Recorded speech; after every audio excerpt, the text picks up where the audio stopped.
Hello guys, good morning po. Ituturo ko lang po sa inyo yung basic para po sa bicep. Yan po, ito po. Sa mga baguhan po dapat magaan lang po, mabawasan nyo po to kasi mabigat to. Katulad po sa akin, matagal na po ako, kaya na po to. Manood po kayo.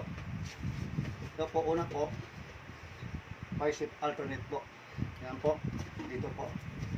Basic lang po to 1,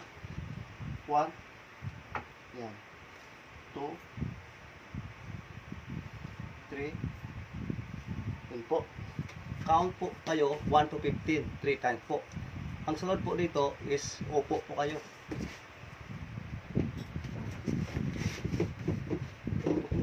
Isa ko muna. Ayan po. Ilagay nyo po rito yung arms sa gilid. Tapos hawak po kayo rito. Iangat nyo po. Ganun po. 1, 2, ganun po. Tandaan lang po. 3. Yun. Pagkatapos po dito sa kabila. Ganun pa rin po ang posisyon 1. Ganun po. Count po kayo 1 to 15. 3 times din po. And after po, ito po. Bubok pa rin po kayo. Ganito po. Bali, sabay niyo po yung dalawang dumbbells. Ganito po. Manood po kayo.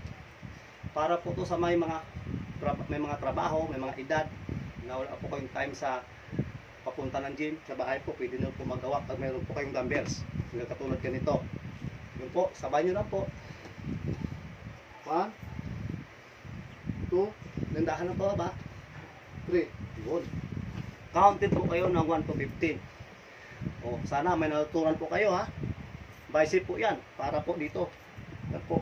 O. Maraming salamat po. Paki-share and like lang po. Bye. God bless po.